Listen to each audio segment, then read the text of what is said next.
मध्य रेल्वेच्या घाटकोपर रेल्वे स्थानकावर मंगळवारी सायंकाळी धक्कादायक घटना घडली। सीएसएमटी ते टिटवाळा फास्ट लोकल प्लॅटफॉर्म क्रमांक 3 वर उभी असताना एका अज्ञात व्यक्तीने लोकलच्या छतावर चढण्याचा प्रयत्न केला। छतावर गेल्यानंतर तो ओव्हरहेड वायरच्या संपर्कात आल्याने त्याला विजेचा जोरदार धक्का बसला आणि या घटनेत तो गंभीर जखमी झाला। मध्य रेल्वेने दिलेल्या माहितीनुसार ही घटना सायंकाळी सुमारे 6:33 घडली।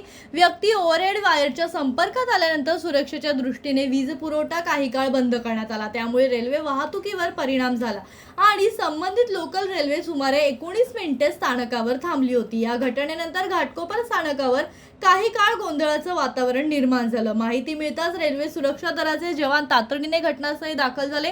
त्यांनी जखमी व्यक्तीला लोकलच्या छतावरून खाली उतरवून उपचारासाठी रुग्णालयात दाखल केले। त्याच्यावर सध्या उपचार सुरू असून त्याची प्रकृती गंभीर असल्याचं सांगण्यात येत आहे। दरम्यान या घटनेचे काही व्हिडिओ स्थानकावरील प्रवाशांनी मोबाईल कॅमेऱ्यामध्ये चित्रित केले असून ते सोशल मीडियावर वेगाने व्हायरल होत आहेत। जखमी व्यक्तीची ओळख अद्याप पटली नाही। या प्रकरणाचा अधिक तपास सुरू आहे। Bureau report, Janshakti, Ghatkopar.